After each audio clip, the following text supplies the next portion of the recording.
The Waking Tree by C. Don McCallum. Chapter 11 read. A sweaty, limp swastika, Josephine lingered between sleep and waking without any cover over her. The air conditioner fought the intense heat of the summer night. The struggle, as far as her room was concerned, was lost. She slid off the bed in a drowsy, melting blob to open the window and free the burgeoning air. Get that smell out, she thought, that stale sweat smell. Let in the clean rain air. Lumbering back to her bed's pool of perspiration, she searched for sleep and rest. In dreams, surely, she'd find a respite from this heat, if that dream didn't come back when she closed her eyes. Josephine curled her hair absent-mindedly with her lazy fingers. The touch of her own hand, the delicate tugs, calmed her, lulled her to sleep at last. Floating, Josephine found her way through time and space to a familiar place of dreams and overheard conversations. She stood on a porch of a frame house hidden deep in the woods. But weren't those her trees, newborn tiny, climbing toward the sky off in the distance? The smell of cedar had oozed out of the wooden walls a while back, and the once stark white paint stretched itself off the wood toward the sun. Hidden high in the branches of a tree, a bobwhite sang its own name, and she heard a creaking behind her. The old woman from the pictures rocked in the porch swing, smiling. Rachel sat up against the woman's slightly bulging belly, plump from the birth of her two boys. "Come sit by me, girl," her grandmother said, patting a spot of the chipped white wooden slats beside her. Josephine skipped to her, ran and jumped on her moving target. "Oh my," Bernadine cried when the swing flew back. She laughed. She held Josephine in her arms. Josephine lost herself in the soft squishiness of the woman's fragrant breasts and permeating embrace. Together they laughed of a secret joy and swung high, not letting go. "My little girl," Bernadine whispered, stroking her hair. "I'm so glad you're here." "Me too," Josephine held back a squeal, taking in another delicious breath of sweat and lilacs. "Oh, Josephine!" The old woman pressed her nose into the girl's stringy black hair. "I'm never going to leave you, sweetheart. Do you know that?" The child nodded and smiled, breathing in her grandmother's busy kitchen scent, storing it away for later. "I'm always with you." "I know," Josephine said, and looked into Bernadine's sad blue eyes and remembered what her daddy had told her. "Daddy said you died," Josephine ventured. "I guess he would say that." "Where do people go after?" the little girl asked, feeling her grandmother's blue eyes over her like an encompassing spring sky. Bernadine just smiled and looked off at the workshop on the other side of the yard.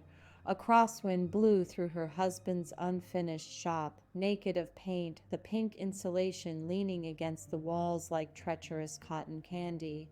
The open door, the two windows at either end of the little building, kept the cool inside when breezes were plentiful. But if it was closed up tightly, the shop was not some place a body would want to be. The heat would have been too much. Josephine saw something that seemed to appear from nothing.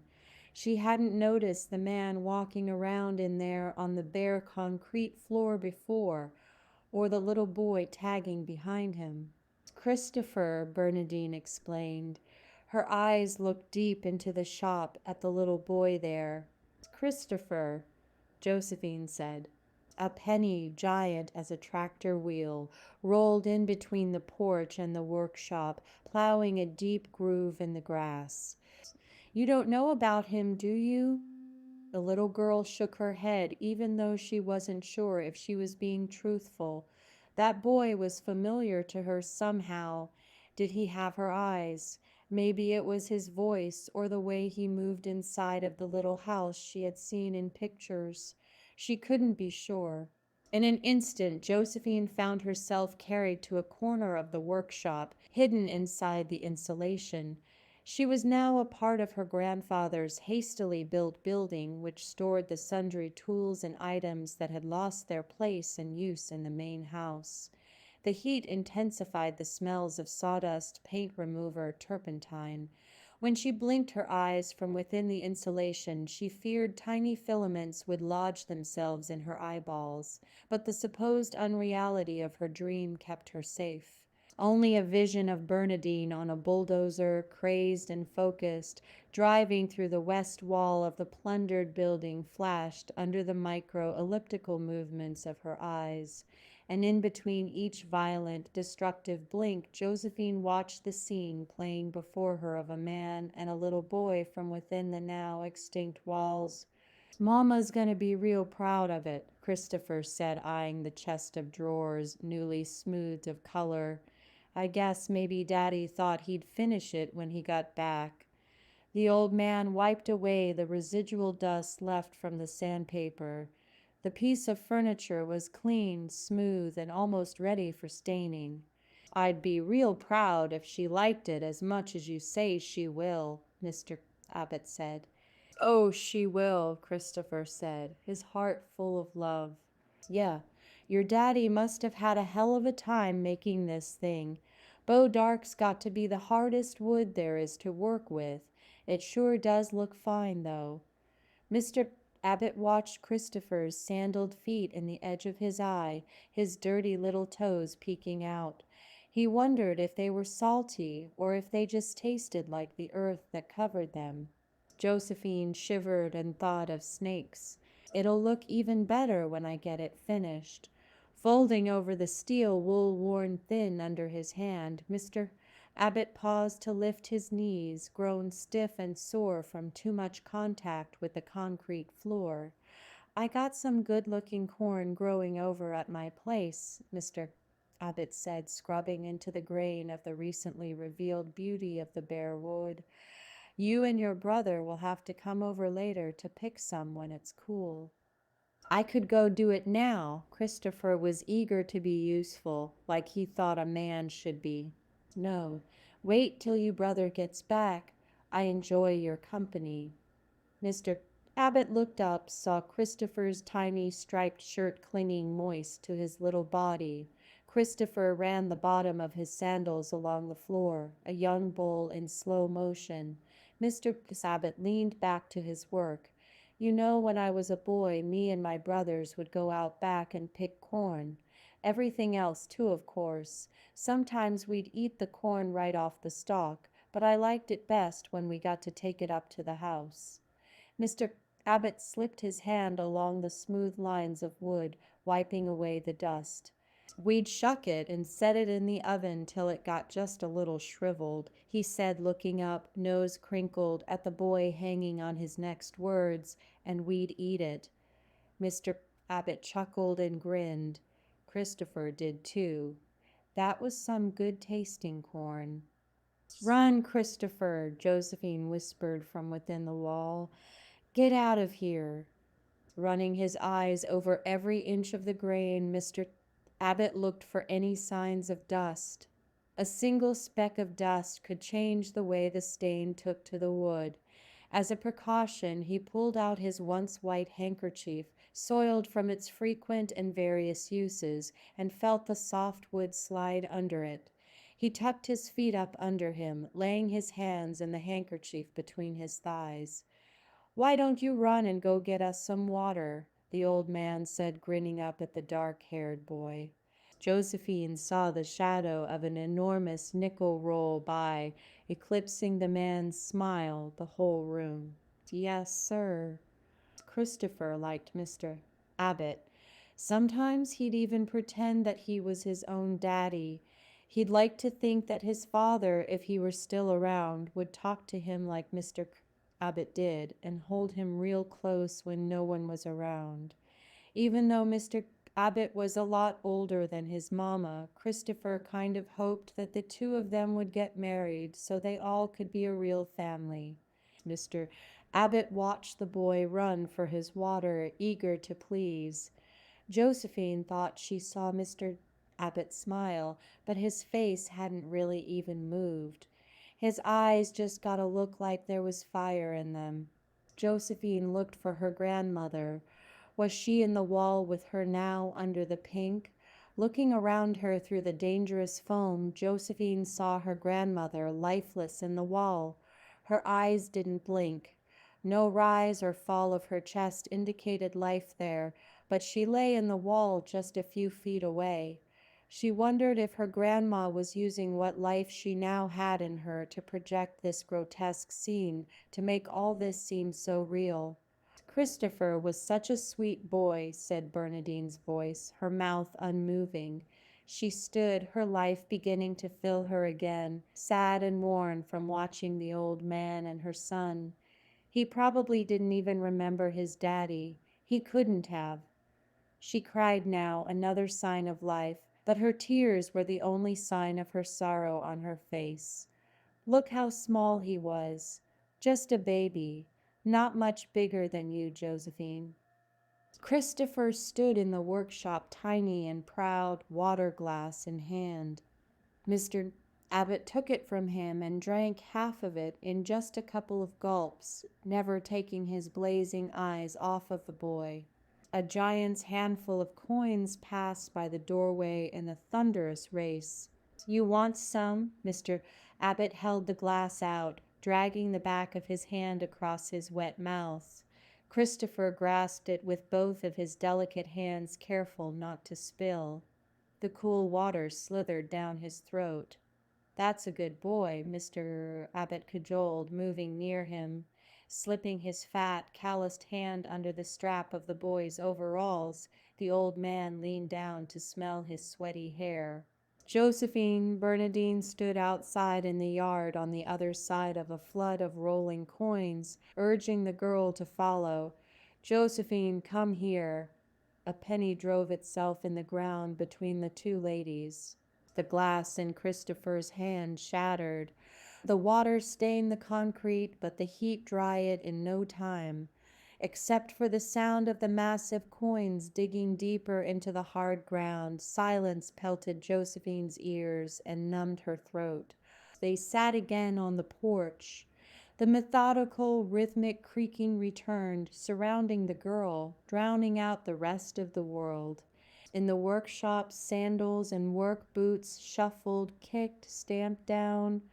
Christopher cried for help. Josephine knew that sound. Jared was sick, Bernadine explained, her mind and heart half in the workshop, half on the swing, holding her granddaughter close with the little girl's face pressed to her, averting her little eyes, but leaving her ears vulnerable to the violence going on near them. I had to take him up to the doctor's. The old swing's rusty chain sang, trying to drown out the struggle in the workshop. An avalanche of coins rolled down a hill in the distance, heading toward them in a crushing parade.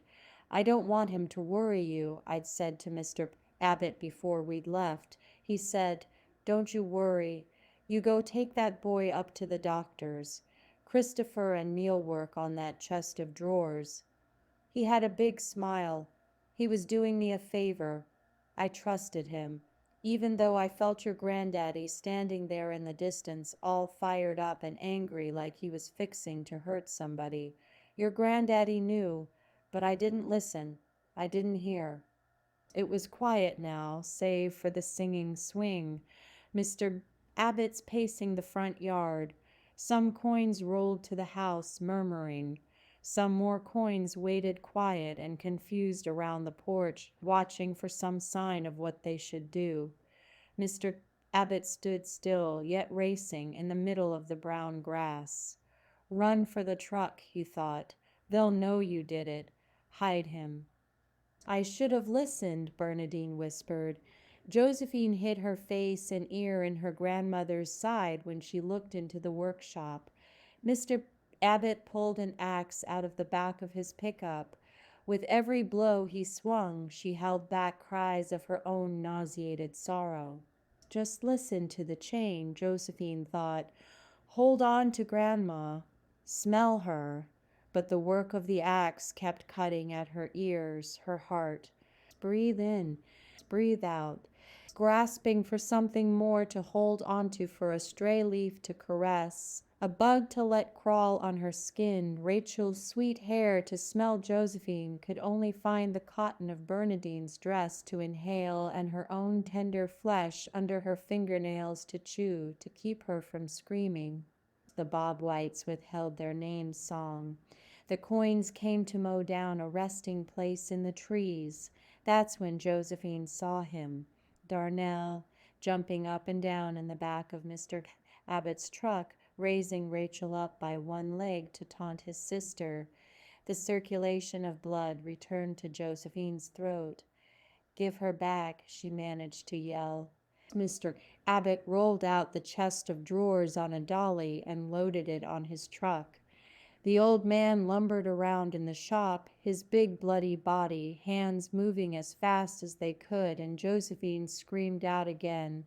He went for the hose to clean up the mess inside, to get Christopher's blood off his hands, the workshop floor. "Darnell, you get out of that truck." She tried to jump back off the porch, to run down and drag him out if she had to, but Bernadine held her tight in her hands. "Darnell, get back in this house now," Josephine cried, and watched, unable to move, as Mr. Abbott got into his truck and pulled out, his wheels spinning up a smothering cloud of dirt and gravel. The falling particles of dirt were helpless to chase after the truck to save their boy. They would have blown up in that man's face if they could have, jumped down his throat, strangled him, stomped on his eyes, blinded him, got in his blood, poisoned him. "He left me a note." Bernadine had it in her trembling hand, held it up and read it, as she had so many times, in an unbelieving silence. "He'll bring the chest back later. He figured he'd work on it down at his place so he could let Christopher ride his horse some. He said later that he looked around and Christopher was gone. It wasn't until the horse came back without a rider that he started to worry." Josephine shuddered, and Bernadine thought of her late husband's unforgiving face staring at her in every corner of the house that he had built. The coins resumed their rolling, plowed up the front steps. They vanished into the walls. "We looked all over for him. We searched for days." The dust settled in its typical slow motion way. "I should have listened." Josephine buried her head in Bernadine's side and looked for a blankness that could fill her head, her new tainted memories. She felt herself flat on her own bed. "Josephine," Abra whispered, holding her thrashing, crying girl. "It's okay, baby. Just a bad dream." Josephine could feel her sweat-filled sheet, the breeze from the outside air. "I'm here, sweetheart," Abra said, soft-voiced and sweetly, her haggard face weary of her own nightmares and reality. Josephine whispered, expecting a hoarse pain in her throat, finding none. "Where's Darnell?" "He's in his room, still asleep." "Are you sure?" Her little brow furrowed. Abra rose and walked down the hall, stopping in front of Darnell's room, and watched him until she was sure he was breathing. Returning to Josephine's room, Abra saw the light, the one from the woods last night, glowing in the corner of her daughter's bedroom. Her pace quickened. She came to a quick stop at the doorway and watched as the light flickered its way to Josephine and fluttered in pulsating circles, green and blue, all over and around the little girl's face. The air said, "I let the clouds pass through me as I watched from above all that is." Red wings of the bird listen to the wind and make a list of memories. The clouds caged in the heat, letting no living thing beneath them forget their flowing watchful presence, their mocking stares, their much-desired bounty, and occasional clamorous meetings. The lungs of animals were unaccustomed to taking in the thick, hot, liquid air as of late. The plants were busy filtering it all. Indoors, the air conditioner made light of the heavy air, taunting it to enter, to compete with it. They battled ferociously, the air conditioner unwavering, unknowing of its frailties, conditioned to be boisterous. It didn't know that inside of its own cycle that nature always wins. It lacked the subjectivity of human emotions, the curiosity. Like other man-made objects, it carried a touch of its maker's imperfections. All that is made by humans carries the scent of the person who made it, the scent that lies just below the surface of what is seen in invisible fluttering molecules. Trees can see that scent. So can animals. So can the wind. They know of all the dancing in the world of molecules and more, and speak of it in every movement in an intricate, hushed, and settling silence. Josephine's legs splayed out before her on the shag carpet at the foot of her mother's bed.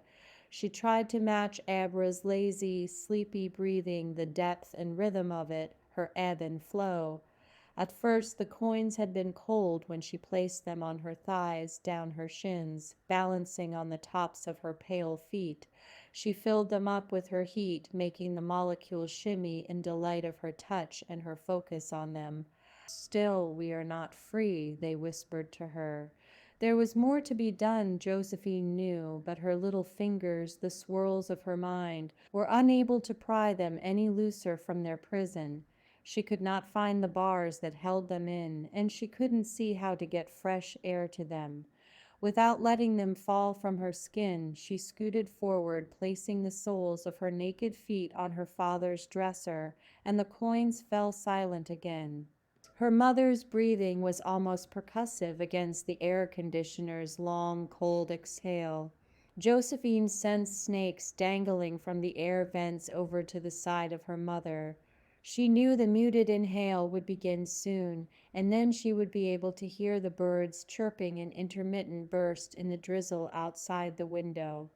Maybe the answers would be heard in bird songs or in the trickling rain. In the living room, the glass door hummed open and closed. Darnell's footsteps stopped to wipe off the outdoors on the floor mat and travel to the kitchen. His hands opened and dug through a drawer. Objects were shifted, rattled, moved, and replaced. One drawer opened and another closed. Then the sound of a plastic bag crinkled and popped as he scooped up the air around him with it. His footsteps returned to the moaning glass door to the outside. Abra turned, still heavy with sleep. He's found something, Josephine thought, and jumped up, letting gravity pluck the coins from her legs. Gathering them up, she slid them back into her father's black sock. I'll help you get free, she said, hiding them again in the back corner of the top drawer. I just don't know how yet. Retracing the footsteps she had heard and those she saw in her mind, Josephine walked to the door and entered the backyard. In the light rain, Darnell hunched over, bag in hand. The grass and soil were spongy under Josephine's feet and lifted her light-boned body all the way over to him. What are you doing? She called. Found a dead bird. I'm going to bury it. He stood tying one knot and another with the bag's handles. Josephine saw the bird's reds and blacks muted by the opaque whiteness of the thin plastic. She stopped. Darnell went back into the house. Josephine walked, the earth's moisture creating a soft lightness under her step. She entered the woods. The prickly edges of twigs and stickers under her feet, everything that was normally rough and damaging, was softened by the rain. The stones didn't poke and scrape at her bare feet as they did in the dry weather. The rain coated the world with a thin cushion of cool protective softness and renewed the exterior of everything. The sky coated the world in tenderness. Did you have the answer, little bird?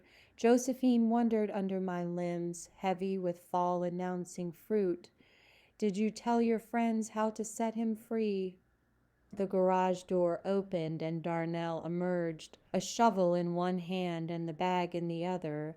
She watched him dig a hole under another tree not far away.